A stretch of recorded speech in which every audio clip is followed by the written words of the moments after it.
نحمده ونصلي على رسوله الكريم اما بعد اعوذ بالله من الشيطان الرجيم وما آتاكم الرسول فخذوه وما نهاكم عنه فانتهوا۔ پیارے میرے محترم بھائیوں، ہمیں ہمارے پیارے نبی جناب حضرت محمد الرسول اللہ صلی اللہ علیہ وسلم نے دین اور دنیا کے ہر معاملے کے اندر پوری رہنمائی فرمائی ہے۔ ایسا مقتدا، ایسا پیشوا، ایسا راہبر و رہنما اور ایسا امام اور ایسا قائد اعظم آدم نبی اللہ علیہ الصلاۃ والسلام سے لے کر جناب عیسیٰ روح اللہ علیہ الصلاۃ والسلام تک اللہ سبحانہ و تعالیٰ نے مبعوث نہیں فرمایا۔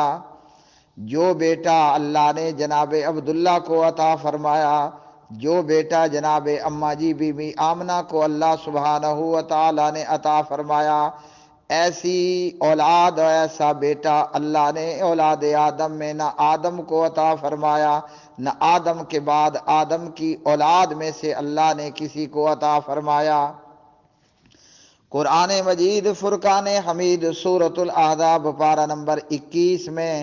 لَقَدْ كَانَ لَكُمْ فِي رَسُولِ اللَّهِ أُسْوَةٌ حَسَنَةٌ، اللہ کے پاک نبی محمد الرسول اللہ صلی اللہ علیہ وسلم کی ذات میں، آپ صلی اللہ علیہ وسلم کی سیرت طیبہ میں کلمہ پڑھنے والوں کے لیے اللہ نے بہترین نمونہ اور بہترین اسوہ رکھ دیا۔ ہماری رات ہو یا ہمارا دن ہو، ہمارا مرنا ہو یا ہمارا جینا ہو، ہماری خوشی ہو یا ہماری غمی ہو، ہماری عبادت ہو یا ہمارا بازار ہو، ہر معاملے کے اندر، دین اور دنیا کے ہر معاملے میں اللہ نے محمد الرسول اللہ صلی اللہ علیہ وسلم کو ہمارے لیے کامل اور اکمل رہنما بنا دیا، مقتدا بنا دیا، پیشوا بنا دیا، راہبر و رہنما بنا دیا۔ یہ آپ اس ویڈیو پر یہ تصویر دیکھ رہے ہیں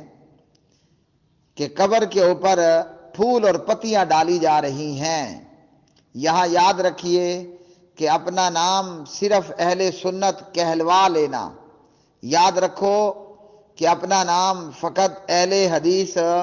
کہلوا لینا یہ کافی نہیں ہے۔ ہاں جی، اگر نام ہے اور کام نہیں ہے تو یہ نام بیکار ہے۔ نام ہے اور کام نہیں ہے تو ایسا نام بیکار ہے۔ ہمیں چاہیے کہ اپنے نام کے مطابق اپنا کام بھی بنائیں، ہم اپنے نام کے مطابق اپنی سیرت اور اپنا کردار بھی بنائیں۔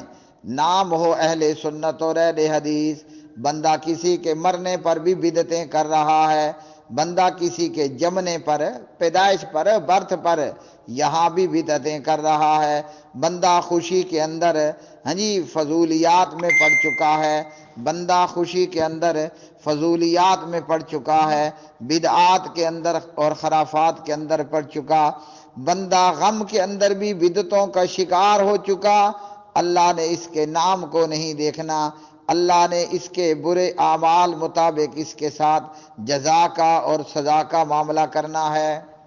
تو آج ہم دیکھتے ہیں کہ اگر ہم میں سے کوئی مر گیا، ہمارا کوئی پیارا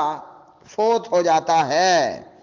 ہاں جی ہمارا کوئی دوست فوت ہو جاتا ہے، ہمارا رشتہ دار بیلی سجن یار مر جاتا ہے، تو مرنے کے بعد آیا قبر کے اوپر پھول پتیاں ڈالنا یہ پیارے نبی صلی اللہ علیہ وسلم نے ہمیں بتایا ہے کہ کوئی مر جائے اور اس کو دفنا دو تو اس کی قبر پر پھول ڈالو اور پتیاں ڈالو،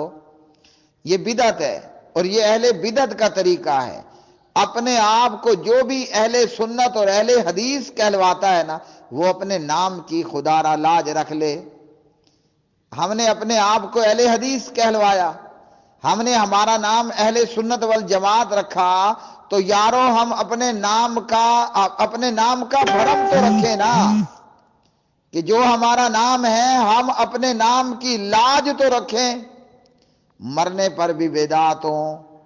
اور جمنے پر بھی بدعات ہوں اور نام ہو اہل سنت اہل حدیث، تو یہ تو نام کی بھی توہین بن جائے گی۔ اب قبر کے اوپر یہ پھول اور پتیاں ڈالی جاتی ہیں، کہا یہ جاتا ہے کہ جب تک یہ پھول اور پتیاں، یہ ٹہنیاں،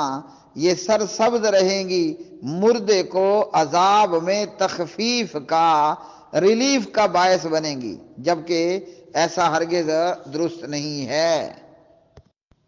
امام عبدالعزیز بن عبداللہ بن باز رحمۃ اللہ علیہ سے پوچھا گیا کہ قبر کے اوپر پھول اور پتیاں ڈالنا، تو ابن باز رحمۃ اللہ علیہ فرماتے ہیں کہ یہ مسنون نہیں بلکہ یہ بدعت ہے۔ جہاں تک نبی پاک علیہ الصلوۃ والسلام کا معاملہ تھا کہ آپ صلی اللہ علیہ وسلم نے 2 قبروں کے اوپر ٹہنیاں رکھیں، تو یہ آپ صلی اللہ علیہ وسلم کے ساتھ خاص تھا، اور پھر آپ کو بدریہ وحی بتا دیا گیا کہ ان دونوں پر عذاب ہو رہا ہے۔ بلکہ صحیح مسلم میں سیدہ عائشہ رضی اللہ تعالی عنہ کی روایت کے اندر نبی پاک علیہ الصلوۃ والسلام نے فرمایا، من عمل عملا لیس علیہ امرنا فہو رد، رواہ مسلم، جس نے کوئی ایسا عمل کیا جس پر ہمارا حکم نہ ہوا تو وہ مردود ہے۔ پیارے نبی علیہ الصلوۃ والسلام، آپ کے صحابہ نے، آپ کے بعد آپ کے صحابہ نے کسی قبر کے اوپر یہ معاملہ نہیں کیا کہ قبر پر پھول ڈالے گئے ہوں یا قبروں کے اوپر ٹہنیاں رکھی ہوں یا قبروں کے اوپر پھول پتیاں ڈالی ہوں۔ اور اسی طرح علماء دیوبند میں سے جامعۃ العلوم الاسلامیہ علامہ محمد یوسف بن اوریٹون کراچی والے، ان کے دارالافتاء کا یہ فتویٰ ہے کہ قبر کے اوپر پھول اور پتیاں ڈالنا یہ تابعین اور تبع تابعین، ائمہ مجتہدین اور صحابہ کرام سے ثابت نہیں ہے۔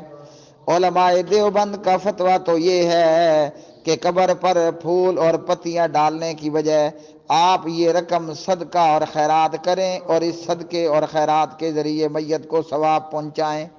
آج مہنگائی کے دور کے اندر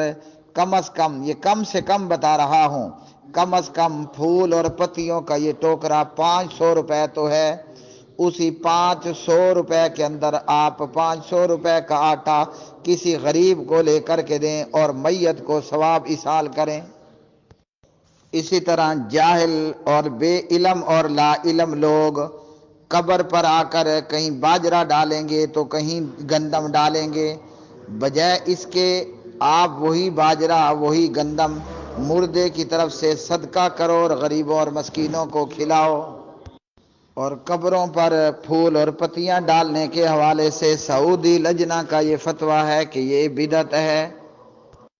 میں امید کرتا ہوں کہ آپ اپنے اہل سنت نام کا اور اپنے اہل حدیث نام رکھنے کا بھرم رکھیں گے، نہ ایسی بدعات کریں گے اور نہ ایسی بدعات کے اندر شامل ہوں گے۔